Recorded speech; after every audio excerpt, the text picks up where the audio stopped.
Hello everybody, welcome. Welcome to paradise. Welcome to the pottery. Is your pottery a paradise? Is it a place where you long to be and want to be? I have to confess that the pottery is not always a place I want to be.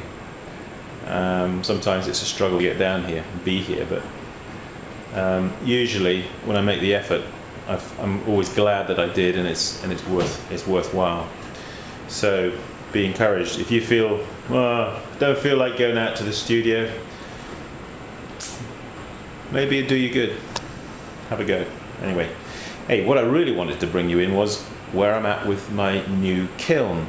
So I'm going to show you where we're at, and there she is. And as you can see,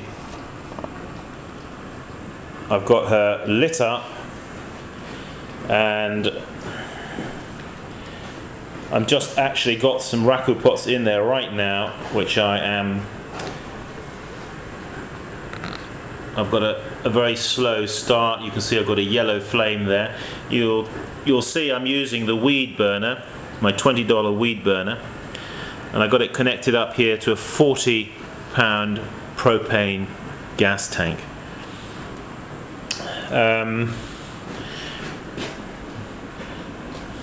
Just see a little bit of the construction. You'll see I use some of these buttons on the outside here to fasten the overlap of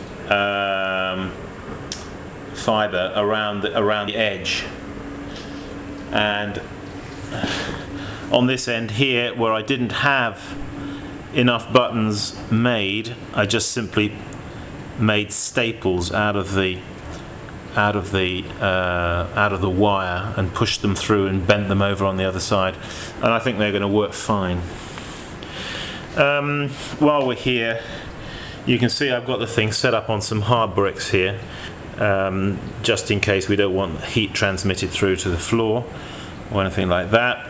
You can see how it's supported on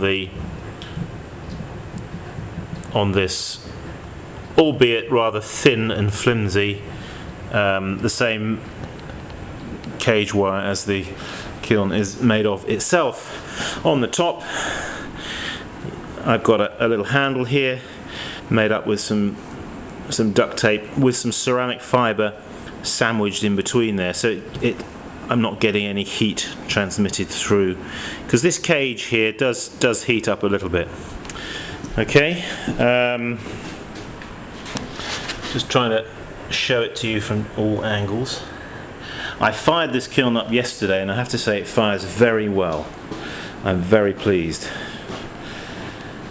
You're probably asking yourself, what's that little, you see this here? I've got a little piece of wire here suspended just above the chimney here.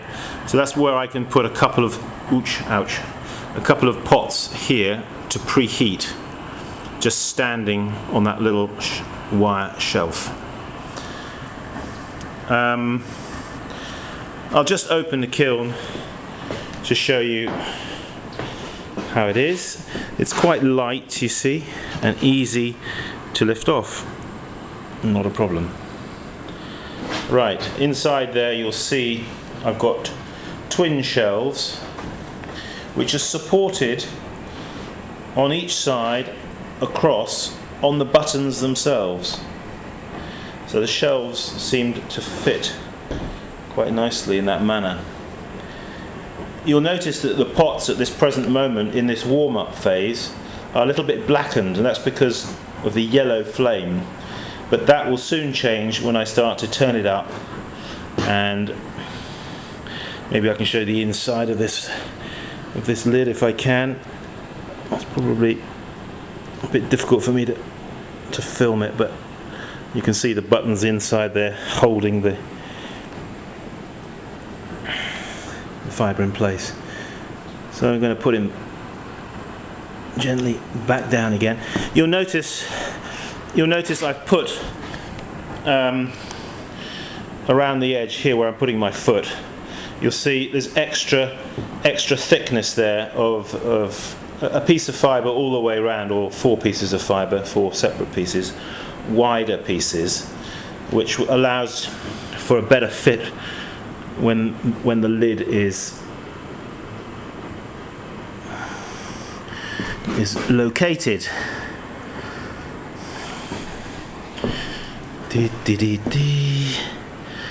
Yeah, altogether I'm pretty pleased. It fires up quite quickly. The weed burner there has got plenty of power. In fact, I'm going to make, my next project is to make a gas kiln for reduction at high temperature using just a couple of those. They've got tons of power coming out of there. So, right over here, as you can see, I went up my local hardware shop and he had some of these excellent black metal bins which were on offer at $3 each, so of course I couldn't resist the temptation. Well, it wasn't a temptation, I actually needed them, so I had to buy them. In fact, I need to get a couple more really. 6 is a good number. What am I using for the reduction? I am using this, which seems to be working very well. So that's that. So, and let me show you my tongs, which I was very kindly given these tongs. What do you reckon to these? See how they hinge in the middle? Pretty cool, huh? So these are what I use to hoik the pots out. Yeah, and I'll tell you more about the glaze that I made up and used. I actually did a firing, as I said, yesterday, and it was pretty successful, and the glaze worked very well. I'll pass on that recipe to you tomorrow after I've had the firing here. Anyway, just wanted to bring you up to date. I think it's pretty much time now to turn this kiln up a bit. So, on the little black knob here, there we are. You can just turn it up a little bit. Now, some people said, "Oh, be careful having the chimney here because it's going to get in your face." Well, it could get in one's face if one got right down there, but then again, if you had the chimney on the top, it could get in one's face as well, equally. So it seems to work very well. And having the chimney on this end, it means there's a longer run for the flame going all the way down the bottom, the full length of the kiln, and then curling back and then coming out there has a longer run than if it just went straight out the top, like some I've seen. Anyway, just to bring you up to date with that, and encourage you, have a go, get yourself some wire, get yourself some fibre. This fibre that I got actually, in fact the place I'm renting here was already here in the studio. I asked the guy who was renting me the property and he said, yeah, go ahead, use it, so I got it for free.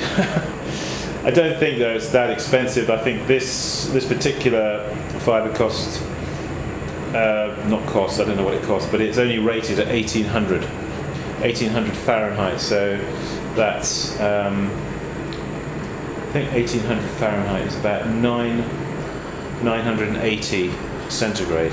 I'm used to working in centigrade, I'm not used to working in Fahrenheit. So yeah, go for it.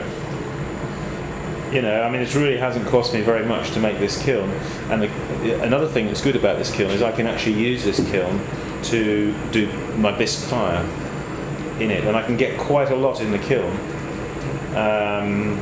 because of the configuration of the kiln as it is. It's got quite a good surface area inside, or good loading area, I should say. So tomorrow I'll probably try and upload another clip, and we'll get the pots out and I'll talk through the pots with you, and I'll give you the glaze recipe, and then it's over to you. Hasta la vista, and keep practicing.